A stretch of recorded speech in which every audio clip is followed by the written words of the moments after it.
Welcome back to another episode of Divine Data. I am so honored to be sitting here today with Zain Saraswati Jamal of Jungle Radiance. Do you want to tell us a little bit about yourself? Absolutely. I am a woman who's been on the conquest for truth and consciousness and ascension for what seems like my whole life. And it really sort of began at 9 years old. I was born in an Indian family, so a lot of different kinds of spirituality always floating in the sphere. But at 9 years old, I had a really pivotal experience, which felt to me like an awakening. And after that moment, I wasn't able to kind of participate in the same way with their ways of faith and their ways of spirituality. And fortunately, I came from a family that was very open. My mother was very open and welcoming to the soul that she birthed. She had quite a late birth with me, in the sense that she was much older when she had me, and I think that she had realized when she was pregnant that there was something different about this baby. And like all of us that go on this path, we always feel that we're not really necessarily a part of this world. We can't really relate to people, and so that was all very present throughout the course of my life. And there was a lot of shifts and changes that I made in my own behavior, my personality, so that I could kind of integrate with people and feel like I was part of something. But I always had that feeling that I was a little bit out of the spectrum. So not in terms of my mental health, but out of the spectrum in terms of my relatability and the way that to communicate with people. My heart just felt so unconditionally loving, and I just wanted to give and share all the time. An indigo child. And yeah, I guess so, but an older indigo child for sure. And definitely had the conversation with plants and animals and fairies and magical creatures when I was very young, and saw all of that as part of my present reality, and understood that was just a way that I was able to communicate and really recognize the superpowers that were inherent within other people. So I suppose that is what led me to the journey that I've had throughout the course of my life. And a lot of my rites of passage and my initiations have gone through my physical body, as the physical vehicle. I started out as an athlete. I was a track and field athlete for 10 years in Canada. I ran for the national team. I was in the circus for a decade, traveling all over the world. And so a lot of the learning that I had actually came through the physicality of my body. I went through 3 death experiences and always came back to healing myself and really like recalibrating what it truly means to be your own innate healer and teacher and medicine woman or shaman. So the journey has kind of led me to the experience, the full body experience of really guiding others to the point of their own inner healer and teacher and medicine person.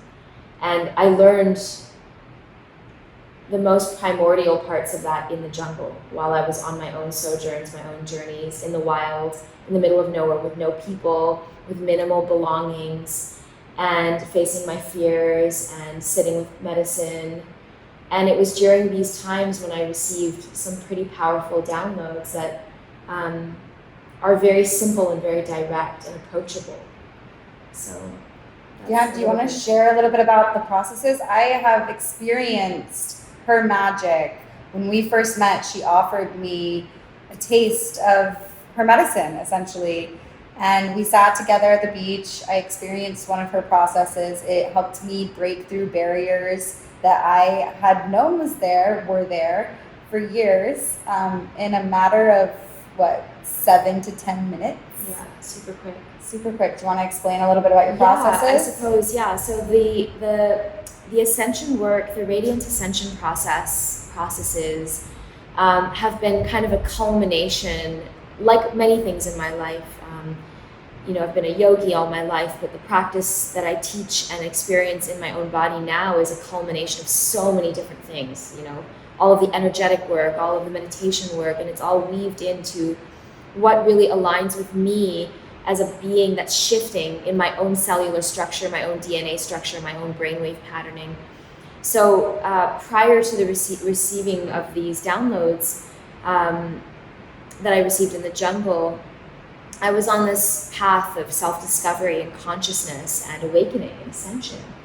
And I've studied with myriads of different teachers, studied things from everything from theta healing to transformational work to, many different kinds of Reiki. I've done all my ascensions through Reiki. And I realized, and as an Indian woman growing up with Ayurveda and Chinese medicine and all these kinds of things, I realized, and I was such a nerd with all of those ancient philosophies, because I really had the belief that looking back was what was going to heal us. I was so brought up to believe that. My grandmother was an Ayurvedic midwife, and I always grew up in a home where there was medicines everywhere, and we were always taking really disgusting medicines before we were taking anything pharmaceutical. So my grandmother insisted upon it. And so I grew up with this really incredible, inspirational figure in front of me who was a medicine woman in her own right, and everything that she did worked. She was the matriarch of our family, and she carried so much wisdom embodied. So growing up in that kind of lineage and philosophy, I really drew from a lot of these ancient modalities of being, and I was reflecting a lot on them throughout the course of my work, my career, my life experience, healing myself. But I realized that my cellular structure, as I was awakening, as I had already awoken and was deepening in my state of awakening and arriving with a more symbiotic relationship with my quantum field and being able to draw from that and being able to understand how to embody my 5D reality and bring it into my 3D reality. As all of that was occurring, I had a catalyst of a really, really significant heartbreak, which just obliterated me. And it brought me very, very down into the density of the third dimension. And at the time, I was working with several hundred women around the world with a very steady coaching practice that was highly centered in integrative and intuitive nutrition based on all of those ancient modalities, as well as all of the things that I'd learned bringing myself back from death twice by this point. And it just seemed like a really beautiful, very natural, divine unfolding. Like, this is your calling, you're leaving the circus, this is what you're doing, and boom, like the divine just brought it right to me, and I dove in. And during this time, I was realizing that people were, at the end of the coaching period with me, that they became reliant upon my energy. They became reliant upon the structure, having somebody there, and versus them stepping out into their own capacity to heal themselves, to heal their bodies, they were reliant upon my energy, and I could feel the energy attachment. And so it kind of broke my heart, because I realized that I'm not really doing anything to help these people. I'm actually just hindering them by sharing what works for me, which is my process that I've come clear with, and that I'm continuing to clarify as a human in the human experience, supernatural conditioning coming through a human experience. So in sharing my light and my experience, it's not doing them any good. What I need to really pray for is step back from this and then really pray for something that's going to come through that fundamentally allows these people to step forward, to understand that it's all about them creating a discernment and a relationship with their own way of living and being and lifestyle, but where to bridge those gaps, right? We come from a world of coaching and teaching and experiencing things outside of ourselves in the material world, thinking that it's going to make a shift in the interior. And there's only so far that you can go with meditation for some people that may feel like they don't have the tools to sit with it and go through that rite of passage of meditation. So what are some of the other things that I can call in? So I spent a lot of time praying, and in my meditation just really asking for the next step in my own evolution as a coach or as a guide or whatever the verbal context is, as a medicine woman, as a light worker, as somebody that could support somebody in feeling the way that I had learned at that point in time to feel, and to live in that, what felt like a really high level of clarity and synergy with my life and with my relationships. And so I would go out into the jungle on these beautiful sojourns and communicate with the fruit and with the bees. And it was during this time where there was a day that I found a beehive super high hanging from like the top of a cave, and I knew that beehive had medicine for me. So I went up there one day and I sat with the bees, and these are big jungle bees, so big, thick, black jungle bees. And I'm by myself, I'm in the jungle with my machete, and I'm, looking at this hive going, I know that there's something in this, it's calling me, it was calling me every day.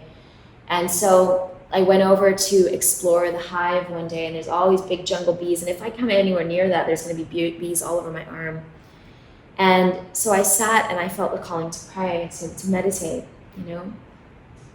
and to synergize my harmony, to be in alignment with the bees so that they could understand, like I did with all the creatures that I came across in the jungle, so that they could understand that I wasn't coming from a place of threat or any of those things. Like when you spend time living out in the wild for as long and as deep as I do, you start to recognize the superhuman qualities that are always inherent within you, and that start to activate, in different ways. And one of my initial ways when I was 9 years old was with nature. It was this understanding of speaking to the trees and the plants and the flowers. And I never told anybody about that awakening because I had a full body experience that resulted in shaking and tremors and colors changing. And I was afraid that somebody would look at that and be like, this girl needs to go to the hospital. So I really kept that in. And that's what led to the curiosity throughout the course of my life. So I got that same feeling, that same intuition with the bees. Like I knew that there was something really deep in there that was going to be the next level of unfolding. And the honey. And I sat and prayed and meditated with these bees for like 4 days. And finally, after the 4th day, I felt something shift in the energy of these bees. And it was like a permissive bridge to like welcoming me. And the sensation is so divinely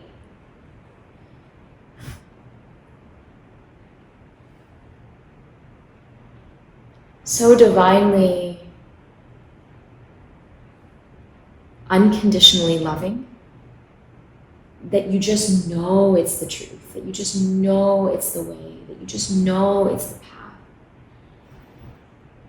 And so I went closer to the bees, and I didn't feel afraid. I just went there, and I knew that they were giving me the permission to go for the honey. So I had my coconut shell, and I went in and I found an opening, and I reached in, and I had bees all over me. And I was hanging off the side of a cliff. And I scooped out this chamber of calm,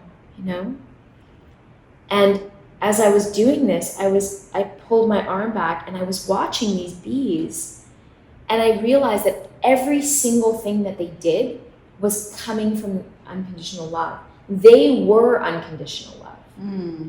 They were in that state. They didn't know that we were going to take the honey, and not me that day, but like that human beings in general make bee propolis and bee pollen and all these things and they give it so much meaning. Because yes, of course, it's deep, deep medicine, but all of the meaning that we create and all of the value that we create around it, they could care less about that.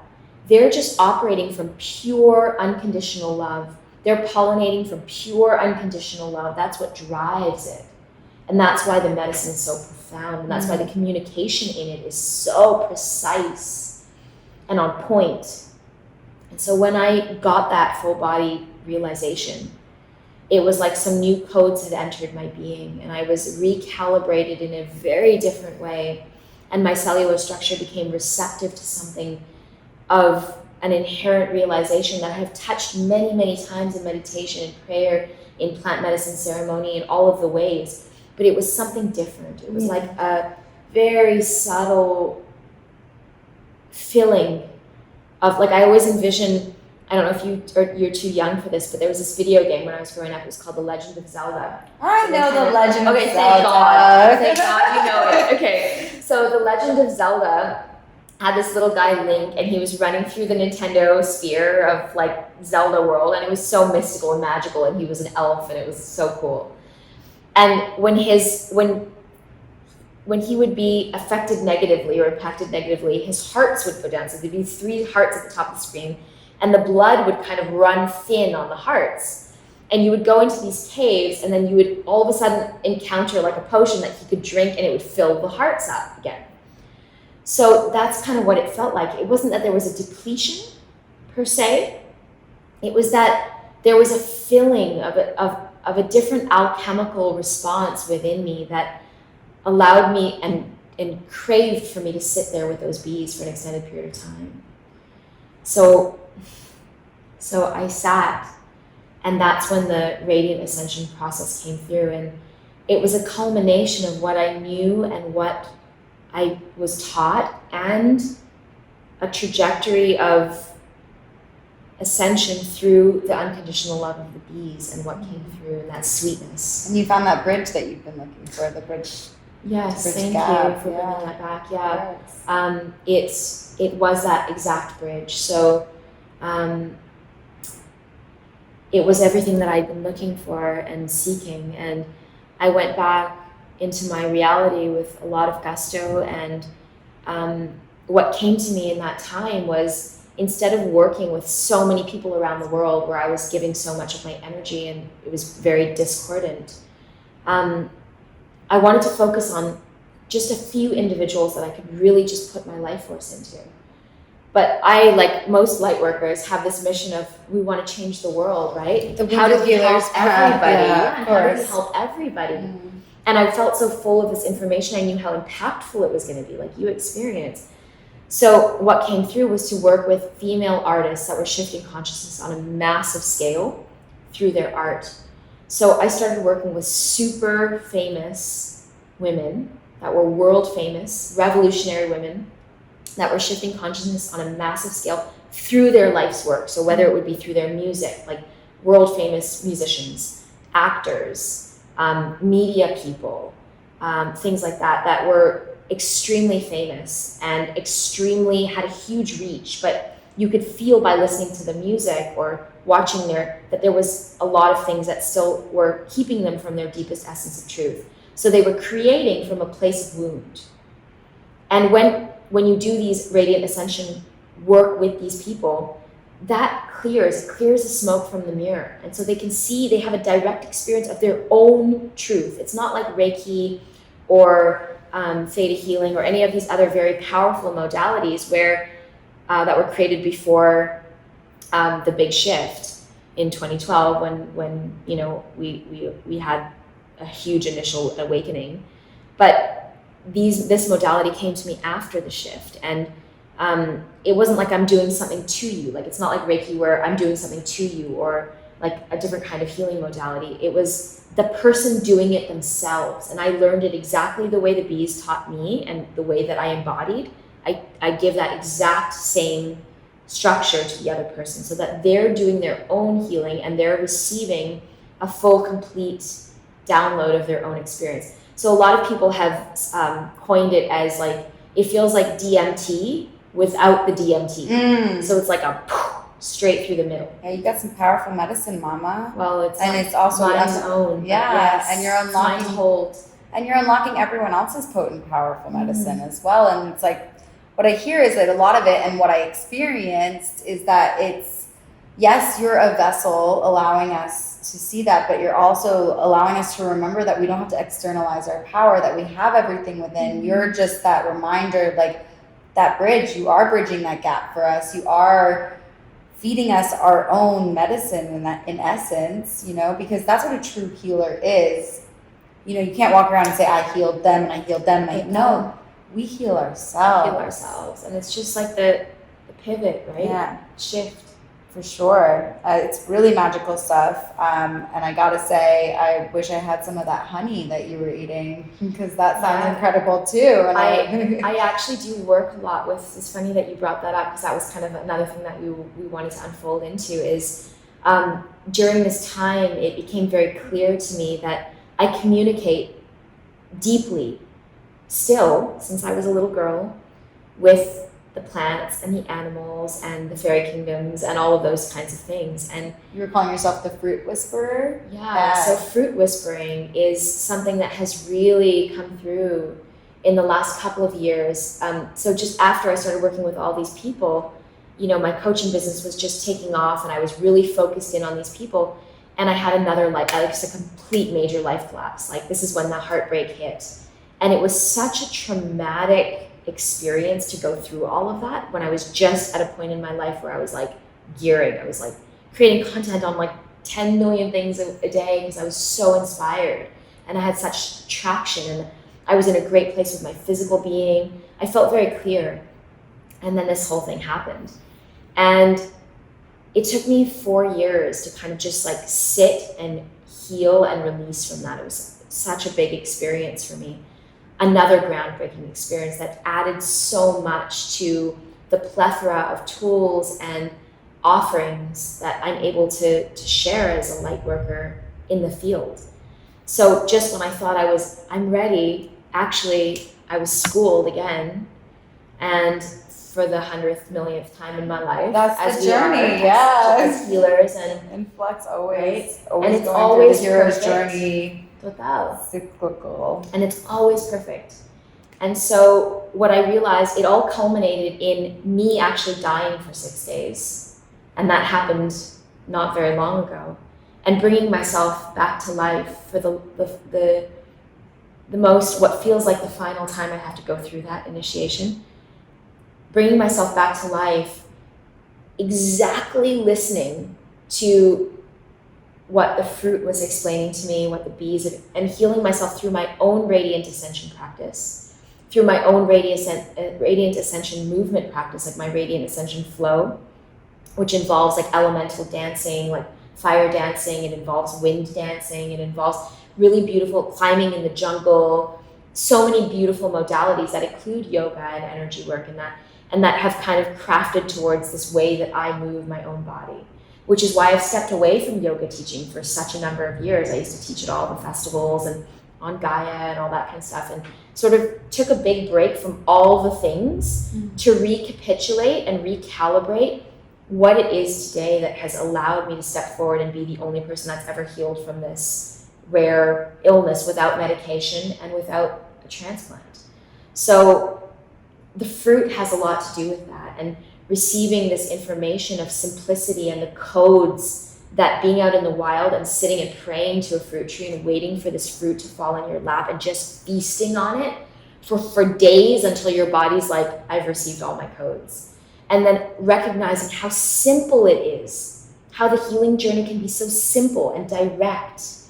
And that all of the stuff that we create on the outside, yes, we all need to go through that, but the information is all there. So when I started to experience the fruit whispering or like the downloads that the fruit was receiving, I curated it and amalgamated it with the other component of my work, which is nutrition and integrative nutrition and intuitive nutrition.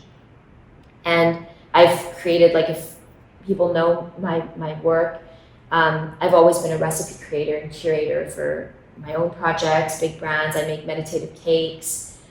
So cooking has always been. What's a meditative cake? What?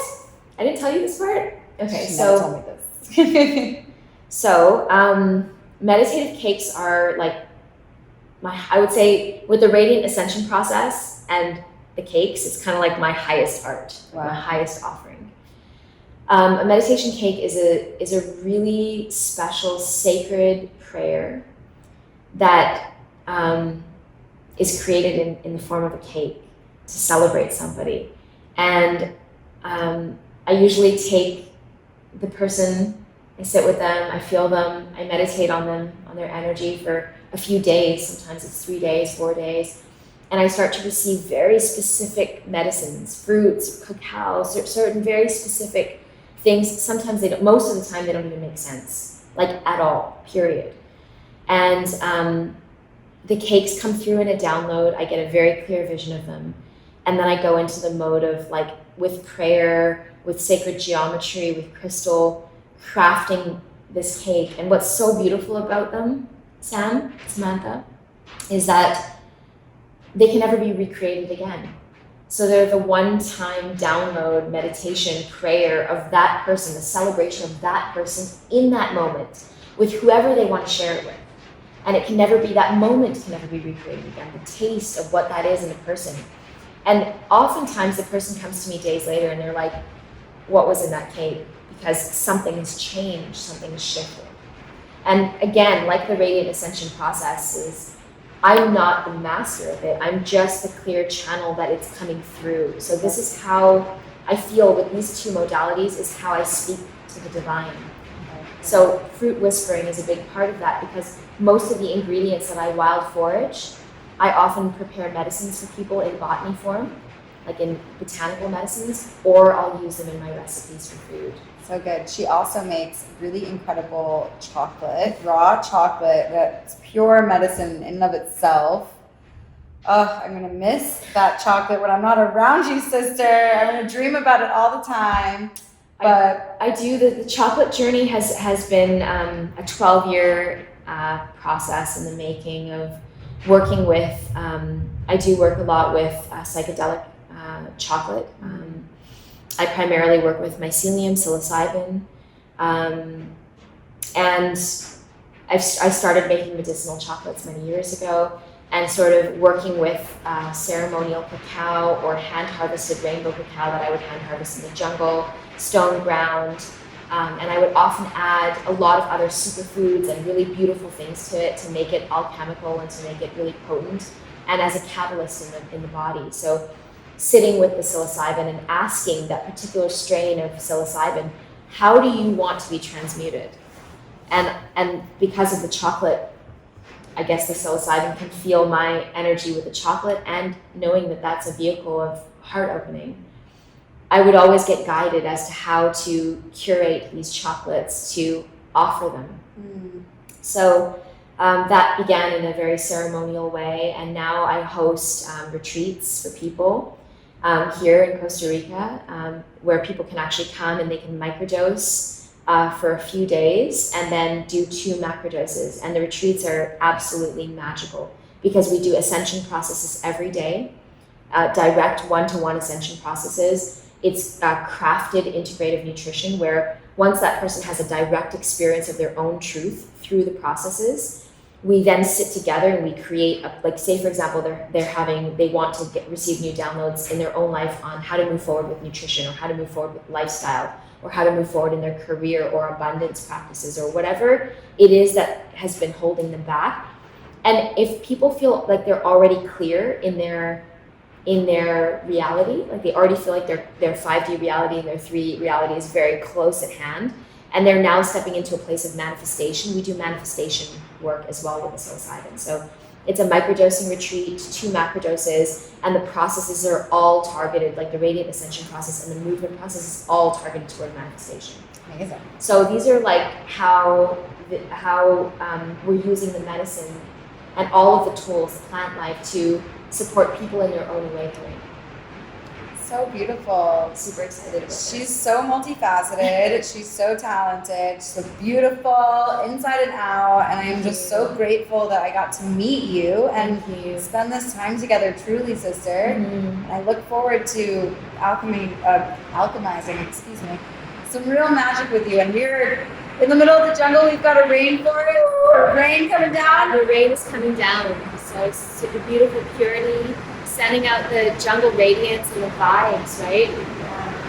For all of whoever's receiving this, like wherever you are, if it's in a tiny 1-bedroom apartment, like just to take one moment to recognize that your body and your heart in this moment, in this instant, can receive this powerful, because it's not us, it's not the camera, it's the jungle that's seeping into the sphere and moving right into your bodies.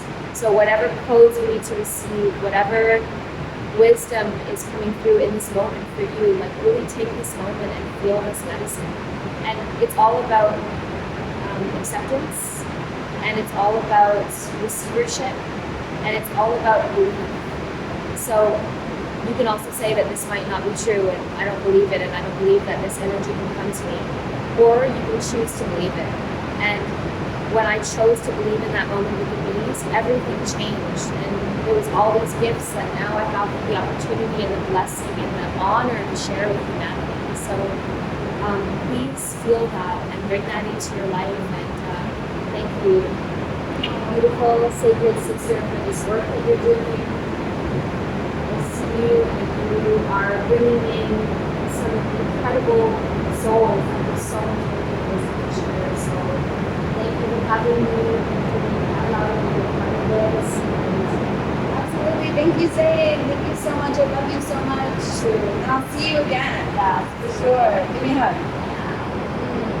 And all of our shared handles will be available, I guess. Yes. For this.